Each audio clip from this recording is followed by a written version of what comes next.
بسم الله الرحمن الرحيم. اليوم نخوض المسألة 17. 17 مسألة. في قول الله تعالى: ومن أظلم ممن منع مساجد الله أن يذكر فيها اسمه. Dans le sens où Allah Azza wa Jal dit: et qui donc est plus injuste que celui qui empêche dans les masajid d'Allah que son nom y soit cité. Surat al-Baqarah, toujours, verset 114. قال الاستفهام في هذه الآية إنكاري ومعناه النفي فالمعنى لا أحد أظلم ممن منع مساجد الله. Donc là c'est un usul qui s'appelle istifham inkari, c'est-à-dire que une question est posée dont on n'attend pas une réponse et c'est plutôt dans le sens pour faire une négation. Et le vrai sens en fait, ce n'est pas une question posée, mais c'est une affirmation qu'il n'y a personne qui est plus injuste que celui qui empêche que le nom d'Allah Azza wa Jal soit évoqué dans les masajid.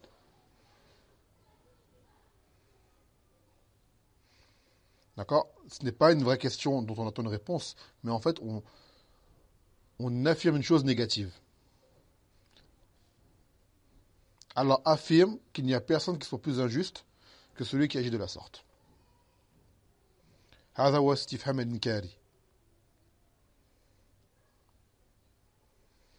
ثم قال رحمه الله تعالى: وقد جاءت آية أخر يفهم منها خلاف هذا كقوله تعالى: فمن أظلم ممن افترى على الله كذبا. Et dans d'autres versets, il est venu des choses qui s'opposent à ce verset-là, comme dans la parole dans le sens où il dit: et qui donc est plus injuste que celui qui forge des mensonges sur Allah.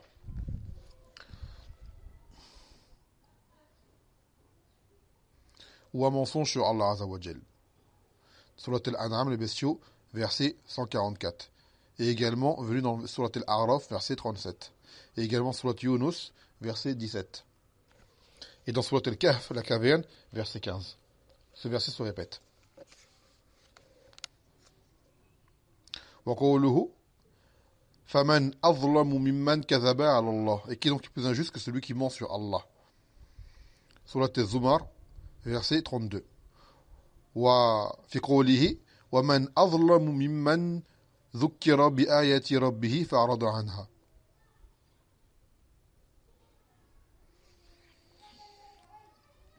Ou dans le sens Allah il dit: et qui donc est plus injuste que celui à qui est rappelé les versets d'Allah et s'en détourne. Dans Surat al-Kahf, la caverne, verset 57. Également, le même verset est venu dans Surat al-Sajdah, verset 22. Et d'autres versets dans le même sens. Donc là, qu'est-ce qu'on voit? On voit que Allah, en différents endroits de son livre, dit: et qui donc est plus injuste que telle personne qui fait telle et telle chose. Donc cela pourrait amener à la confusion. Quelqu'un pourrait dire: comment à cet endroit qui est plus injuste que telle chose, et plus tard qui est plus injuste que telle chose dans un autre domaine. قال للجمع بين هذه الآيات أوجه. Donc il a dit: il y a plusieurs réponses pour ces versets-là. منها تخصيص كل موضوع بمعنى صلته أي لا أحد من المانعين أظلم ممن منع مساجد الله ولا أحد من المفترين أظلم ممن افترى على الله كذبا وإذا تخصصت بصلتها زال الإشكال. Il dit maintenant en premier lieu que chacun est particularisé pour le domaine dans lequel il est employé. Mathalan, il dit qu'il n'y a personne parmi ceux qui empêchent de faire quelque chose que celui qui empêche que le nom d'Allah soit évoqué dans les masajid. De l'autre côté, il dit: il n'y a personne parmi ceux qui forgent des mensonges plus injuste que ceux qui forment des mensonges, qui forgent des mensonges sur Allah Azza wa Jal. Et ainsi de suite. Donc chacun est plus injuste dans le domaine dans ce qui lui a été reproché. Parmi les gens qui agissent de la sorte, le plus injuste, c'est celui qui fait telle chose comme Allah l'a cité. Par exemple, tu as des gens, ils vont t'empêcher de faire des choses, et bien le plus injuste, c'est celui qui t'empêche de faire du dhikr. مثلا. هذا وجه. وجه الثاني, deuxième réponse qui peut être donnée: أن التخصيص بالنسبة إلى السبق. أي لما لم يسبقهم أحد إلى مثله حكم عليهم بأنهم أظلم ممن جاء بعدهم سالكا طريقهم وهذا يؤول معناه إلى ما قبله لأن المراد السابق إلى معانية إلى مانعية والافترائية مثلا. Et deuxième réponse en fait, c'est que ces gens-là, c'est une chose qui est relative.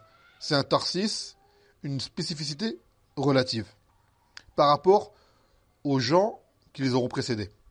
Il veut dire quoi par là? Qu'en fait, que personne ne vous a précédé dans cet acte, donc vous êtes pire que ceux qui viendront le faire après vous.